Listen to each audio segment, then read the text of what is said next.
Day one, baby. Day one. To this day.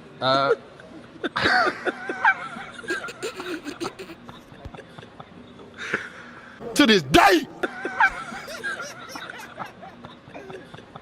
To this day.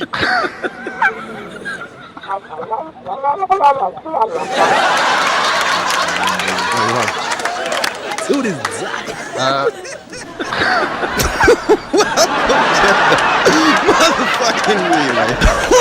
We're covering today's top boxing news. Okay, we'll start with this. Well, Team Usyk explains dismissive stance on a Chisora clash.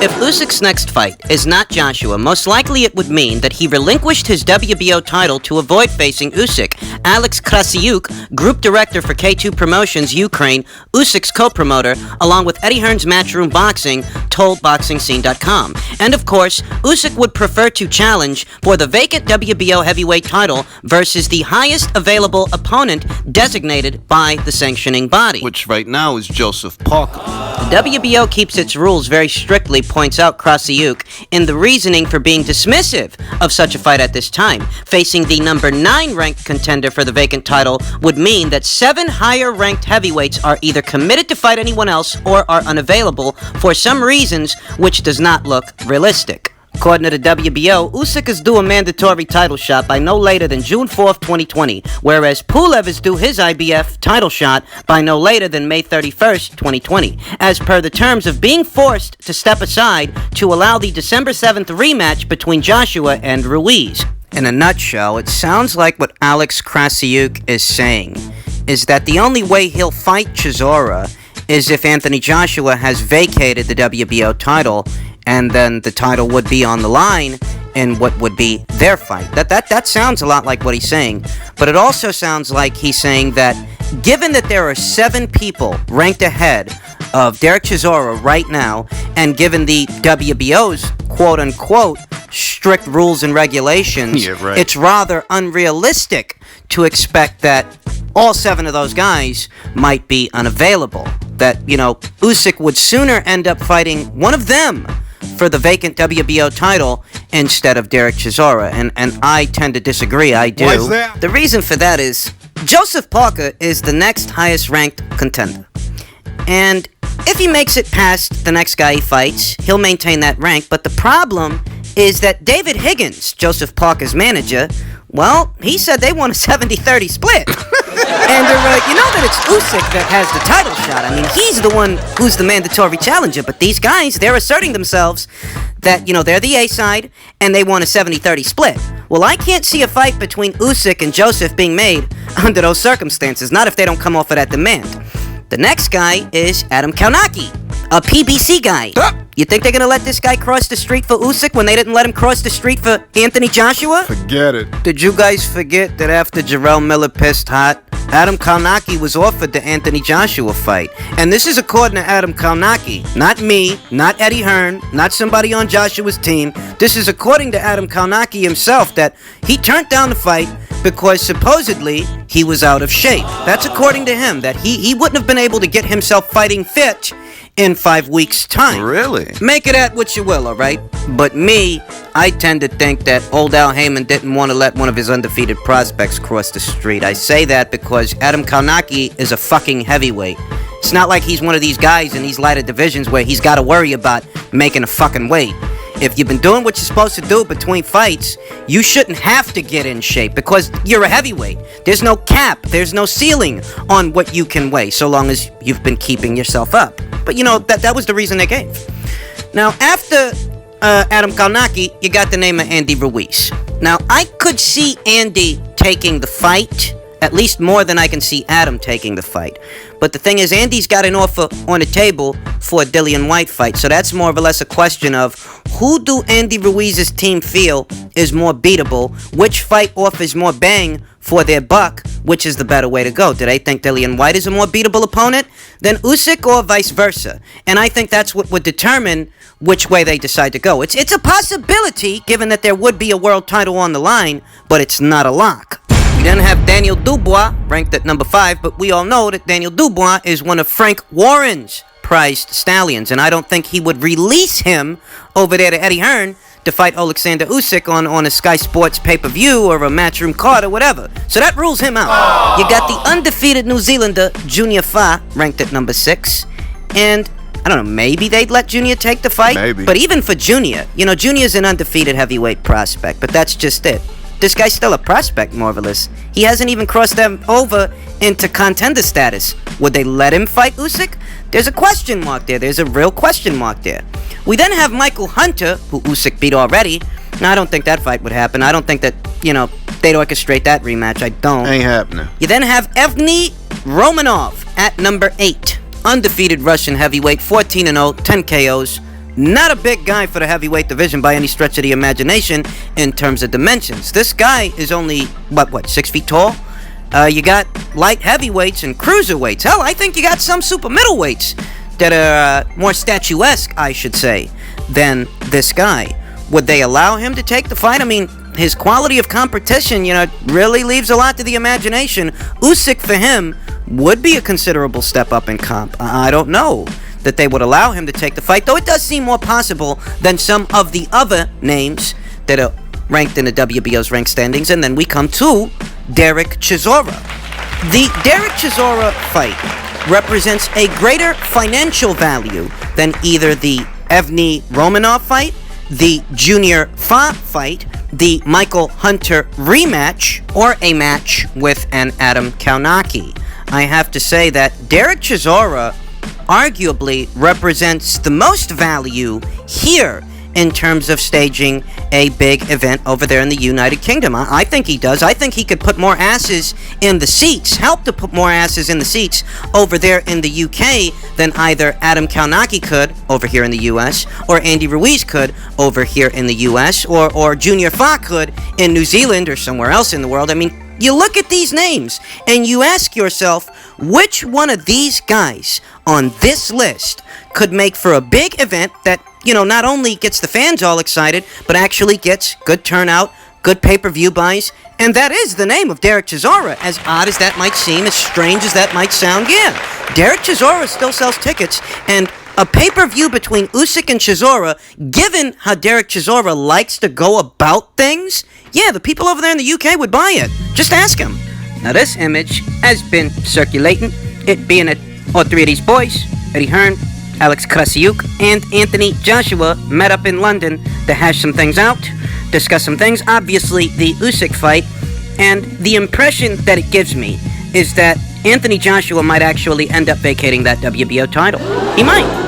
Because one way or another, he's going to have to fight Usyk, whether he's in possession of that title or whether he decides to win it back in a unification match. But the lesser of two evils would be vacating the title so that he can then satisfy his mandatory in Pulev. Get him out the way. You satisfy your mando in Pulev, you vacate the WBO. You give Alexander the chance to win that WBO title against somebody, God knows who, and then you fight Usyk. I mean, that would be the pecking order, and the belt would stay within arm's reach. I mean, I've talked about this in a previous video, that even if Anthony Joshua vacates the WBO title, it's not outside of arm's reach. It's still right there on the matchroom side of things, where they can orchestrate a significantly sizable situation between Anthony Joshua and Alexander Usyk. Make it a unification fight, big pay-per-view buys, big attendance. I get the impression that that's what might end up happening. As of late, we have been seeing more and more of Parker's name in the mix as far as that Usyk fight, but I reiterate what I said earlier. If they don't come off of that jackass 70-30 demand, they're gonna fuck themselves right out of that fucking fight. They are, because they're forgetting they're not the ones that got the title shot. It's Usyk that's got the title shot. So you're not in a position to make demands to those people because he's already the mandatory challenger. You better count your fucking lucky stars you're even in this goddamn conversation, because you only fought once last year, and that was against a journeyman in Alex Lapine, okay? It's a wonder that Parker's name is even in a hat. It's a wonder that he's even in the top 5 via the WBO's rank standings, okay? But they might fuck themselves right out of that fucking fight. They don't come off of that demand. I'm gonna tell you what I told you before, alright? That as far as Usyk's route to a world title, and which opponent does he stand a better chance against? A guy like Joseph Parker, who doesn't really have a mean streak, a guy who tends to be a bit too cautious at times. Usyk's got a better shot at beating a guy like that than a guy like Derek Chisora, because I've said it many times in many videos that Derek Chisora fights like he's got nothing to lose, because in many ways he doesn't. He's been through the ringer several times. He's put on fantastic showings, entertained a lot of people, but that would explain why he goes out there and he lays it all out there. He fights like he's got nothing to lose, and for a guy like Usyk with everything to lose, that makes him dangerous. Whereas Parker doesn't really have a mean streak. If it ends up being Usyk versus Parker, you can give Usyk very good odds to win that fight. A lot is made about how would Usyk go about fighting in the land of the giants. You know, what tweaks, what adjustments would have to be made for him to be successful in that weight class, and not enough light is shed on how do the big men respond to him. What should they do with this cruiserweight upstart if they find themselves so confronted with him? Particular to this conversation, Anthony Joshua. We all noticed that Anthony Joshua came in much leaner, much more athletic, much more streamlined for the Andy Ruiz fight. He shedded a lot of that kludgy muscle that was hampering his quality of movements, his range of motion, and it worked for him. It really did against Andy Ruiz. I dare say it can work for him again against Kubrat Pulev. Yeah, it could. Fights that same fight, he probably beats Pulev easier than he beat fucking Andy Ruiz. But when it comes to Usyk, It's a little different. it behooves Anthony Joshua to approach that fight not as a streamlined athletic fighter, because I don't think Anthony Joshua can become more athletic than Usyk is already. If anybody's going to be fleet of foot in a fight between those two guys, it's going to be Usyk. If movement is going to be on the side of anyone in that fight, it will be Usyk. I mean, there's no two ways about it. I don't think Anthony Joshua can get athletic enough to where you'd give him the edge in athleticism over Usyk. Usyk is bringing these things to the table naturally because he's the naturally smaller guy. He's not the kludgy guy. What Anthony Joshua would have to do, at least in my opinion, to make things difficult for Usyk is to approach the fight as what he is, the naturally bigger guy. You're the heavyweight. You've got to run this little guy over, okay?